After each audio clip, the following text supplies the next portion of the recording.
Ashama harka fuunee akkam jirtu hordoftoota fi daawwattoota jirraa miidiyaa niitoorkii kan biyya keessaa fi biyya alatti argamtan hundi keessanuu nageenyi keenya bakka jirtanitti isin haa ga'u jecha har'a magaalaa Finfinnee hoteela Ililliitti argamnee jirra. Sababni hoteela Ililliitti argamneef immoo awwaardii gaaddisaa bara 2024 sababeeffachuun asitti argamnee jirra. Maarree awwaardiin gaaddisaa yeroo sadaffaaf kan kabajamu bara kana yeroo sadaffaadha. Har'a immoo asitti warroota tokkoffaa, lammaffaa, sadaffaa ba'an akkasumas immoo hayyoota gara garaatiin kan isin daawwachiifnu ta'a. Maarree qophicha qopheessuun kan isin faana turu ani Misraa Bayaanii ogeessi kaameraaf teeknikaa Daawwita Shoomaa na faana jira. Hanga xumuraa eessaayyuu hin deemina na faana tura. Har'a immoo handhuura Oromiyaa kan taate magaalaa Oromoo magaalaa Finfinneetti argamnee jira. Sababni argama keenyas sirna badhaasaa Ogbarruu Gaaddisaa awwaardii yeroo sadaffaa bara 2017 Finfinnee hoteela Ililliitti qophaa'e sababeeffachuun argamne. Maarree hordoftootaa fi daawwattoota keenya hanga xumura qophii keenyatti nu faana turaa jechuun affeerraa kenna. Sabni tokko akkuma humni isaa jabaatee jiruun eenyummaan isaas jabaatee ija addunyaatti mul'ata. Keessaayyuu Ogbarruun falaasama duudhaa safuu fi amantii leetoo saba tokkoo fudhatee kan sokkudha. Ogbarruun saba tokkoo keessaa ba'uun salphaa miti sabicha baatee ija addunyaatti. Ogbarruun saba tokkoo keessaa ba'uun salphamatti sabicha baatee ija addunyaarratti marmaara. Addunyaan hanga ati geessu Ogbarruu keetiin barti jechuudha. Sabni Oromoos eenyummaa isaa kan ittiin ibsu keessaa tokko kan ta'e Ogbarruudha. Nullee kanuma sababeeffachuun guyyaa kaleessaa sirna badhaasaa Ogbarruu Gaaddisaa awwaardii marsaa sadaffaa bara 2017 guyyaa kaleessaa magaalaa Finfinneetti hoteela Ililliitti gaggeeffamee jiru irratti argamnee jirra. Sirna kana irrattis abbootii gadaa fi abbootii amantiin eebbaan kan saaqamedha.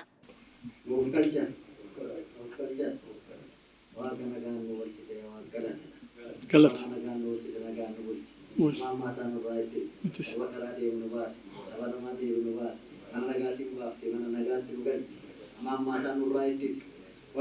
Sagantaa kanatti yaa Rabbi ati immoo haala gaariidhaan akka nu milkaa'u nu godhi. Haala akka milkaa'u nu godhi. Abbaa sagantaa kanaa kan yaadatani warri kana yaadannoo kanaaf hojjete yaa Rabbi isaanis immoo waaqa nu yaadan fayyaa isaanii haa kennu, nagaa isaanii haa kennu, hojiin isaanii haa milkaa'u, iddoo deemanitti haa yaadataman. Inni yaadannu kunis immoo waaqni lubbuusaa iddoo jirutti nuuf haa maaru. Fayyaa nagaa haa kennuuf, mana nagaatii baane mana nagaatti nu haa galchu. Ufuu karaa duraa nu haa baasu. Kan nuti jennee Rabbi haa jedhu. Gadaan kuufnaa Rabbi. Egaa hangafnoonni biroos jiru turani kun akka obbo Sariyaas fa'a. Egaa carraan nuu kenname immoo gawaa jechuun dirqama ta'a. Waaqni nagaan bulchee nagaan nu haa oolchu. Sagantaa keenya nuuf haa milkeessu. Walitti nu haa jaalatu. Nama lubbuun jiru Rabbi cimsee gara fuulduraatti hojii bu'aa qabu akka hojjetaniif nuuf haa gargaaru. Warra lubbuun hin jirre immoo Rabbi lubbuu isaanii gannatatti haa qananiisu. Maaliif hojiin isaan hojjetan hojii uummataa waan ta'eef kan uummataa immoo ilmoo hundaayyuu gahee mataasaa ka'umsa mataasaa qaba waan ta'eef waan akkuma isaan nuti kabajuuf kaane kun innis nuuf haa kabaju. Sagantaa keenya nuuf haa milkeessu kanuma jechuudha. Sirna badhaasaa Ogbarruu Gaaddisaa awwaardii yeroo sadaffaa bara 2017 Finfinnee hoteela Ililliitti qophaa'ee jiru irratti yaadannoo jalqabaa hundeessaa fi pirezidaantii waldaa barreessitoota Oromoo afaanii ta'ee yeroo sadaffaa waldaa barreessitoota Oromootiin qophaa'e irratti argamnee kan jiru yoo ta'us waldaa barreessitoota Oromiyaa bara 2015 kan eegale badhaasni Ogbarruu Gaaddisaa kan bara 2017 Finfinnee hoteela Ililliitti qophaa'een badhaasni Ogbarruu Gaaddisaa waldaa barreessitoota Oromiyaatiin barreessitoonni Oromoo hojii kalaqaa dorgomaa hojjetaniifis waggaa waggaan kan kennamudha. Gaaddisaan Birruu eenyu nama akkami kan jedhullee ni ilaala. Gaaddisaan Birruu barreessaa seenaa dheeraa afaan Oromoo isa jalqabaadha. Badhaasni yaadannoo barreessaa bulleessaa Oromoo obbo Gaaddisaa Birruutiin kan eegalamee jiru yommuu ta'us sirna badhaasaa Ogbarruu Gaaddisaa irrattis haasaa baniinsaa kan taasisan obbo Rooberraa Shumii akka jedhanitti dhimma ogbarruu afaan Oromoo irratti hojiilee gurguddoo hojjetaniifis beekamtiin akka kennamu dubbatan. Abbootii keenya aangawoota mootummaa, hayyoota ogbarruu, keessummoota kabajaa, dargaggoo fi dardarran sagantaa kana bareechuudhaaf yeroo fi humna keessan aarsaa gootanii asitti argamtan. Walumaa galatti hirmaattonni sagantaa badhaasa ogbarruu gaaddisaa marsaa sadaffaa. Sirni badhaasa ogbarruu gaaddisaa kun dhimma keessan dhimma keenya jettanii waamicha keenya dhageessanii asitti argamuu keessaniif maqaa waldaa barreessitoota Oromiyaatiin ulfinaa fi jaalala guddaa isiniif qabna. Har'a carraa wal argaa keenyatiif sababa kan ta'e badhaasa ogbarruu gaaddisaati. Kaayyoon badhaasa kanaa barreessitoota keenya galateeffachuu qofa miti. Addunyaa alaamanni dorgommii ta'e keessatti aadaa, duudhaa, seenaa, ogbarruu fi guddina afaanii dorgomaa ta'ee imala akkanaa kana keessatti ogbarruun geejjiba ta'ee jijjiirama hawaasaa karaa maraan saffisiisuu akka danda'uuf yaadameeti. Guddina ogbarruu Oromootiif immoo sagantaan akkanaa jiraachuun carraadha. Badhaasa ogbarruu gaaddisaa marsaa sadaffaa kana haala ho'aa ta'een bareedinaa fi hafuura dorgommii cimaa horatee akka gaggeeffamu kan taasise hirmaattota kitaabotaa bara 2015 akka lakkoofsa Habashaatti yookaan 2023 barreeffamanii uummataaf dhiyaatan 32 olitti kan lakkaa'amanidha. Kunis humna waldaan keessummeessuu danda'u irratti xiyyeeffatee akkuma bara darbee baraan daangessuudhaan gosoota ogbarruu keessaa asoosama dheeraa, asoosama gabaabaa fi walaloo irratti kan fuulleffatedha. Kanaafis barreessitoota keenya hojii kalaqa isaanii carraa argame kamittuu dorgomsiisanii sadarkaan hojiin isaanii irra jiru ilaaluuf carraaqan sagantaa badhaasa kanaa irrattis hirmaatanii saganticha waa hilleessuun nu bira dhaabbatan galanni keenya guddaadha. Sagantaa badhaasa ogbarruu gaaddisaa kana kan bara darbee irraa wanti adda taasisu inni guddaan gosoota ogbarruu kana dura gara badhaasaatti hin dhufin badhaasa ogbarruu gaaddisaa marsaa arfaffaa irraa jalqabee gara dorgommiitti akka galaniif marsaa kana irratti namoota gama kanaan shoora olaanaa taphataniif waraqaan beekamtii qophaa'uu isaati. Gosoonni ogbarruu kunneenis iskiriiptii tiyaatiraa, diraamaa raadiyoo, diraamaa televezyiinii, iskiriiptii fiilmii fi ogbarruu daa'immanii kan ta'anidha. Sagantaa guddaan kun boca kana qabatee caalatti bareedee sirnaan qindaa'ee akka isin bira gahuuf qaamonni adda addaa gumaacha gama isaanii taasisanii jiru. Qaamonni kunis koree sagantaa badhaasichaa fi namoonni hojii kana hojjechuuf carraa guddaa taasisan galateeffachuun barbaada. Itti gaafatamummaa fi qajeelummaa keessaniif ulfinni isiniif mala. Dabalataan dhaabbilee deeggarsa taasisuu irratti nu bira dhaabbattan kan akka Boonii Diikoor, Akaadaamii Moodeelingii Hawwii, Diizaayinii Koolitiwiins, dhaabbata leenjii Harmanii akkasumas saxaxaawwan babbareedoo yaadaa fi qalbii hawwachuu danda'u kana kan hojjete lubee galanni waldaan kun isaaniif qabu olaanaadha. Galma kana fakkaatu kana keessatti waan danda'uun nu bira kan dhaabbate hoteelli kunis kabaja guddaa nu biraa qaba. Ogbarruun keenya waan seenaa qofaa miti, waan jiruu fi jireenya keenyaa waliin wal qabatu. Seenaan keenya, safuun keenyaa fi aadaan keenya kan keessatti calaqqisudha. Sagantaa badhaasa ogbarruu gaaddisaa akkanaa qopheessuun ogbarruu keenya bara baraan akka jiraatuuf dhaloota dhufuuf qajeelcha akka ta'u gochuudha. Imala jijjiirama hawaasaa karaa hedduun barbaadamu akka gahu taasisu, akka sadarkaa barbaadamu irra akka gahu taasisu, hawaasa bu'aa ba'ii hedduu irra aanuu danda'u uumanii hawaasa karaa maraan jabaa ta'e ijaaruudha. Ogummaan barreessuu ogummaa barreessitoonni jireenya dhuunfaa caalaa jireenya hawaasa isaanii itti jiraatanidha. Namni ogummaa kana keessatti soorome yoo jiraachuu baateyyuu hawwiin barreessitoota hawaasa karaa siyaasaa, dinagdee, aadaa fi duudhaa akkasumas haala addunyaan amma irra jirtu wajjin wal simatee sooromee fuulduratti tarkaanfatu arguudha. Har'a sagantaan kun sagantaa barreessitoota keenyatti hamlee horuudhaan bor hojii kana caalu qabatanii gara uummata isaaniitti akka ba'an gochuudha. Namoota ogummaa kanatti seenuuf fiixee irra jiran hamlee tolchee akka gama ogummaa kanaatti dhufan taasisuudha. Namoota yeroo fi humna akkasumas beekumsa qaban uummata isaaniif arjooman itti galateeffannu. Sirna kabajaa fi gumaachuu kan eegaluu bira geenye yoo ta'u, har'a namoonni mo'atanis warri kitaabota isaanii dhiyeessanis galata guddaa qabu. Dorgomanii hin mo'amne jechuun barreessuu hin dandeessu jechuu miti. Amaluma dorgommii ta'ee kuun duuba kuun fuuldura akka hiriiran nama taasisa. Kaadhimamtoonni ulfina guddaa argadhaa. Galatoomaa. Hirmaannaan keessan kun waan guddaadha.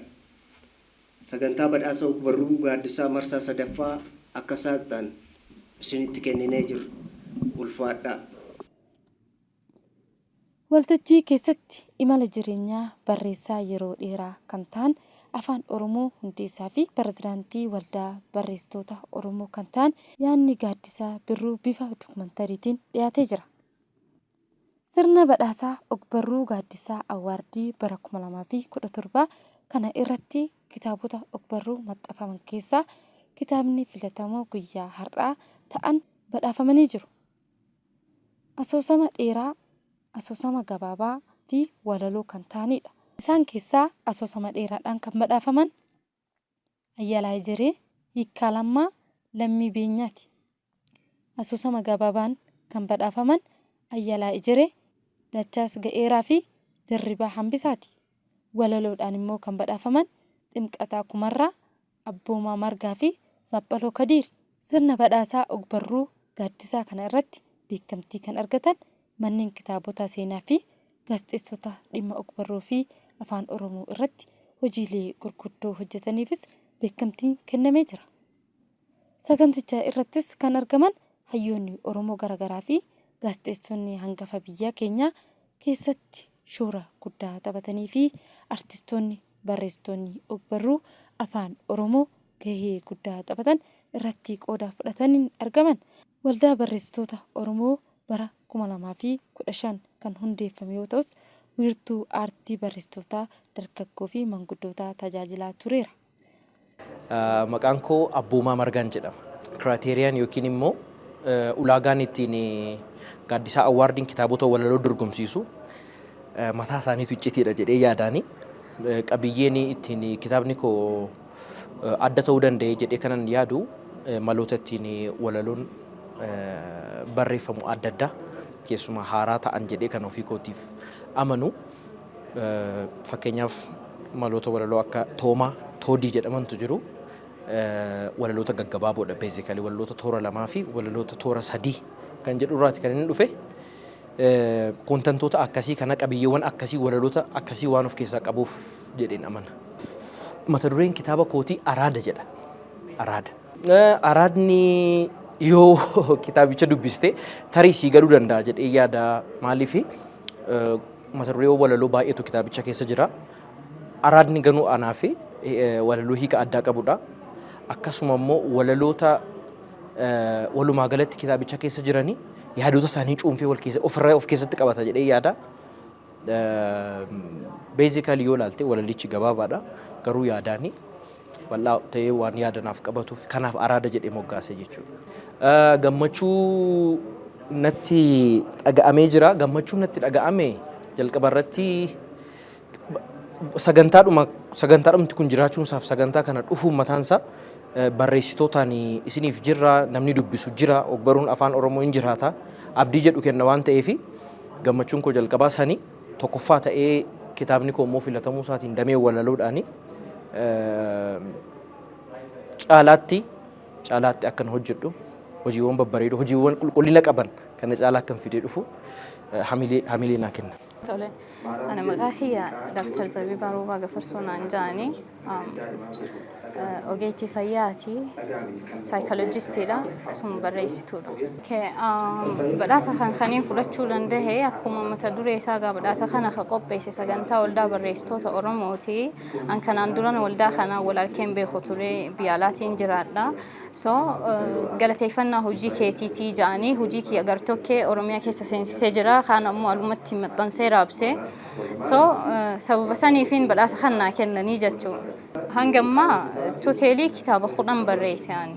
Garuu gabaarra ka oolche kitaaba 8. Kitaaba 8 keessaa 3 kitaaba seenaati, 5 kitaaba asoosamaati. So walumaa galatti ammoo kaniin barreesse 4 kitaaba seenaa, 6 asoosama barreesse. Kanaafuu kitaabni ani uummata biraan gahe bokkuu, miiloo, tasbee durbaa, dhaddacha walaabuu, yuuboo akkasuma yaadannoon hinduun kajaaman kanneen uummata biraan gaheera. Kanii uummata biraan gahuudhaaf amma qophii jiru ammoo 2023 kaniin maxxanse shanachaa fi xiifaarsee jedhamani. Kitaaba kan barreessuudha wanni na kakaase. Duraani walaloo kataba ture mucaa xiqqoo ta'eeti. So hoggun walaloo katabe walaloon qofti yaada garaa kiyyaa bikkan ani fedhuu fi akka ani fedhu naa ta'uu dide. Kana booda walaloo dhiiseetiin ammaasis irra jireessaan fikshinii dubbisuu jalqabe kan biyya alaa jechuu. So kana keessatti kitaabilee fikshinii biyya alaa dubbisee gaafa biyya keessa seeneetiin fikshinii ijoolleen biyya kanaa barreessite dubbisu walitti naa dhufuu dide dhugaa dubbachuudhaaf. So kanaaf jecha sadarkaa ogbarruu Oromoo ani maaliifiin waliin kaafne fedhiin joo na keessatti uumamaa dhufe. So sanirraa ka'eetiin akkaaniin an barreessitoota biyya alaarraa arkeetiin dubbisee isaan dinqisiifadhu anoo hojjedhee maaliif uummata kiyyaaf fakkeenyan taane waan je'uuniin gaafa afaan Oromoo dansaatti na dhibu afaan Ingiliishiin katabee afaan Oromootti hiikaa akkasittiin barreessuu jalqabe. Waan kana madaaluudhaaf tokkoffaa biyya kana keessa jiraattee sadarkaan ogbarruu Oromoo dura akkam ture amma akkamii waan je'u adda baafatte. Sanammoo ani yeroo hedduun agarre waan ta'eef sanirraa sitti himuu hin danda'u. Garuu hangaaniin dubbise keessaa fakkeenyaaf asoosamoota dhaabaa wayyeessaa katabe gurraacha abbayyaa dubbisee ture, hawwii dubbisee ture. Kitaabilee sanniin dubbiftee kitaabilee dhaloota ammaa wagguu dubbiftee diqoo garaagarummaa qaba. Siigalee kana yoo ilaalle ammoo ogbarruun amma saffisaan gara fuulduraatti deemaara malee hanga sadarkaa barbaadamu kwaalitiin isaa kitaaba kiyya kutaalee Oromiyaa tokko keessatti raabsee jira. Taan ammoo yuunivarsiitii barnootaa keessatti kaniin raabsee irra hedduu isaa jechuudha. Hogguu arkachuu fedhani Adaamaas ni jira, Shaashamannees ni jira, ammaasis Dodola magaalaa jaamtu jira, Finfinnee kanaas jira kitaabni kiyya. Ceetiin badhaasa kana qulqullina jedhee yaada. Qulqullina isaa irratti baay'ee xiyyeeffadheera. Yeroo gabaabaa gidduutti abarraayyuu malee kitaabni kun sadarkaa isaa eegee asoosama sadarkaa isaa eeggatan ta'anii akka barraan irratti baay'een fuuleffadhe. Kanaaf dorgomtoota jiran caaleen argame jedheetan yaada jechuudha. Kitaaba kana haala rakkisaa baay'ee ulfaatee keessan ittiin barreesse mana hidhaan ture. Yeroo mana hidhaa ture kanatti rakkoo adda addaa keessan ture. Rakkoo sana keessatti miira baay'ee natti dhaga'amaa ture. Miiruma kooyyuu akkamittan ibsadha waan jedhu ture. Yeroo baay'ee mana hidhaa yeroo teessu waan namatti haasoftu hin qabdu, waan haasoftu baay'eetu qabdu, akkatti haasoftu hin qabdu. Miira kiyya kana calaqqisiisuuf kan barreesse. Seenaan barreesse kun immoo seenaan keessatti jiraadhe. Barataa ta'ee fincila barattootaa qindeessaan ture, keessatti hirmaachaan ture. Yeroo sanatti akkuma dargaggoota tokko jaalalli nu qaba. Akkuma dargaggoota tokko dhabuutu jira. Akkuma dargaggoota tokko nama jaallattu biraa dhabuutu jira. Yeroo nama jaallattu biraa dhabdu yeroo wareegamni si mudatu immoo miira itti dhaga'amutu jira. Miira sana calaqqisiisa kitaabni kun. Isa kana qindeessuun isa kana bifa kitaabaatti achi as fiduun nan rakkisna jechuudha. Kanaaf kitaaba kana akkasitti qopheessuu kootti baay'een gammada. Barruun Oromoo gaaffiin qabu guddachaa jira. Nama baay'eetu barreessaa jira. sadarkaa adda addaatiin barraa'aa jira kitaabni walaloon barraa'aa jira asoosamni barraa'aa jira seenaan barraa'aa jira xiinsammuun barraa'aa jira herregni saayinsiin barraa'aa jira wanti hin barroofne hin jiru kanaaf ogbarruun Oromoo karaa baay'inaa guddataa jira jedhee yaada haa ta'uuti qulqullina irratti yoo ilaalle garuu qulqullina irratti immoo xiqqoo boodatti hafnee jirra baay'ina kana qulqullinaan dabaallee qulqullinatti daballee hojii guddaa uummata keenya madaalu hojjechuun immoo nurraa eegama jechuudha.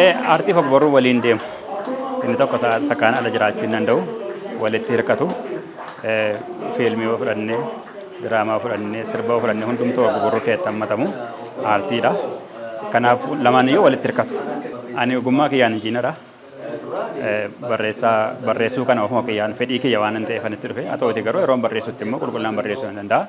Gama fuulduraattis barreessuu damee kana irratti gumaacha guddaa gochuun barbaada. Maqaan kiyya Badriyaa Mahammadi. Kan inni itti dhaladhe Harar magaalaa Harar keessa. Kan inni baradhees achumaani. San booda barsiistuu ta'uudhaaf hin leenjifame. Osoo barsiisuutiin gara gaazexeessummaatti deebi'e. Jireenya gaazexeessummaa keessaa rakkoonis jiraachuu danda'a, gammachuunis ni jira. Irra guddaa garuu hojii irratti waan gammannuu fi hedduu rakkoo isaatiif ittiin rakkannu ture.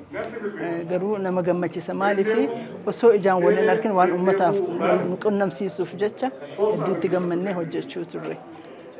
Dhugaadha ani gaazexeessummaaf dubartii musliimaa keessatti duraati Itoophiyaa keessatti Hararittiin eegale akkama Reefu Muhammad dubbate sanitti isaan wajjiniin eegale san booda immoo as dhufeetiin asitti reediyoo Itoophiyaattiin hojjedhe maayii irratti televezyiinii irratti ture ta duraati televezyiinaafis anta duraati. Wal ani anaa fi waa lama tokko hojiin kee beekamtii harkachuu isaati. Namni na kabajee waan isiin ati hojjette qooda guddaa qaba guddina afaan Oromootiif ja'anii badhaasamuu kiyyatti hedduun itti gammada. Halammee isaa gaaddisaa fi ani wajji baranne waa'ee nagaa irrattis wajjin leenjifamne gizee lama Naayiroobiittis Ameerikattis wajjin leenjifamne as deebinees wajjin hojjechuu turre jiddumaanii addaan baanee wal dhabne malee kanaaf jecha gammachuun koo waa lama takka badhaasa maqaa isaatiin moggaafame kanatti badhaasamuun kiyya anaaf kabaja guddaadha.